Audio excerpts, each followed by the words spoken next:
Hey everybody, welcome back to Shift Talking for Monday. I know it's been a little while, we're back, we're here, let's just get into it. For your first news story of the day, Automobile Magazine is reporting that BMW is looking to cut out a couple of models after a 22% profit loss in 2018. A couple of the models that are being looked at to get cut out are the 2 Series, the entry-level 3 Series, the 2-door 8 Series, the new Z4, and of course all of the weird like Grand Tour crossovers that they did. They're also talking about doing a replacement for the i3 and the i8. BMW CFO Nicholas Peter also wants to lower costs by switching out to simulators instead of actual physical testing for the cars, prototypes, simpler model lineups with less engine options, so on and so forth. Something that I found kind of interesting that I wanted to bring up was that Toyota and BMW worked on the new Supra together, and it's kind of the Z4. It is the Z4, right? It's this mesh of the two worlds. So given that the new Supra was paid for, a lot of the R&D was paid for by Toyota, how is that affecting financials for the Z4? I wonder, I'm just curious. Obviously, there's a lot of people getting the Supra because it is the Supra, but there's a lot of people getting the Z4 because it's the BMW's Supra. So I'm a little bit confused about that. I'd like to hear what you guys have to say down in the comments below. For your second news story of the day, we have our very first documented C8 crash. This happened somewhere up by Yosemite in California, part of a GM Caravan. There was a couple of other cars and a couple of C8s that were going in the mountains. It looked bad, it looked like a bad accident. I don't know whose fault it is, no one knows whose fault it is, but it looked like a bad accident. There was an SUV involved, a truck, and of course the blue C8. The SUV was thankfully saved by the guardrail, so it didn't go over the cliff, but if that guardrail wasn't there, it could have been a lot worse than it was. The truck, the pickup truck, suffered just a bumper loss, and the C8, of course, that's probably not gonna be around anymore anyway. It was a prototype C8, so it was probably gonna get crushed anyway, but thankfully no serious injuries were reported. But I do have one question. What is it with the blue Corvettes and the crashes?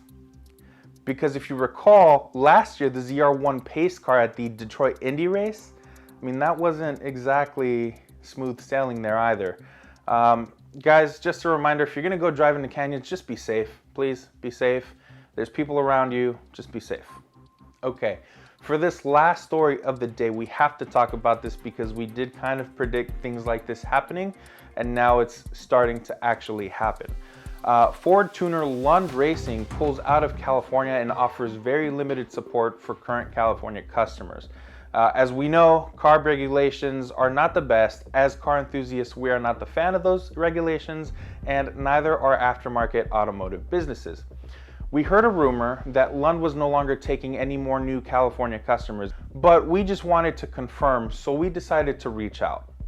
I'm going to read this from my phone because I want to read it to you word for word, and we're also going to go ahead and show the image up here on the screen. But I said, "Hi Lund team, I heard a rumor going around that you said you will no longer be taking on any new California customers. I wanted to confirm with you if this was true."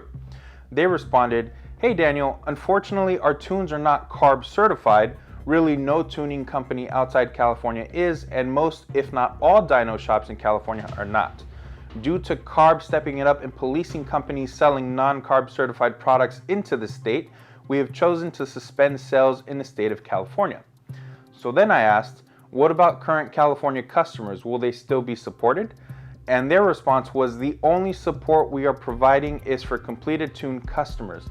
If an existing customer changes the combination or adds a blower, etc., they are not going to be supporting that tuning update. On a case-by-case basis, they will update gears ratio, tire size, etc.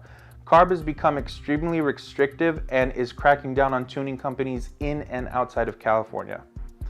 So that was their message. We kind of already saw that happening because they are getting stricter and stricter to the point where, like now, I don't know if you guys have been keeping up with the exhaust laws that have been going on here and everything else.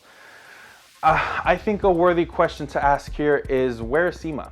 Because SEMA is supposed to be advocating on behalf of the industry and monitoring legislator, but they seem to be a little bit quiet.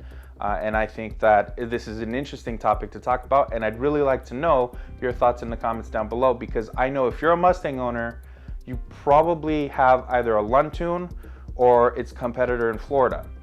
it's only a matter of time before its competitor in Florida also pulls out of California, and this is going to affect a lot of people, and I want to know your thoughts down in the comments below. Guys, thank you so much for watching this Monday's episode of Shift Talking. Don't forget to leave your comments down below. Let's have a conversation. Let's talk about anything that you found interesting, that you want to just discuss, that you want to get out there, your thoughts, any of that stuff. Don't forget to hit the like button. Please give this video a thumbs up. That helps us out immensely. Please subscribe and hit that bell button. Thank you guys so much.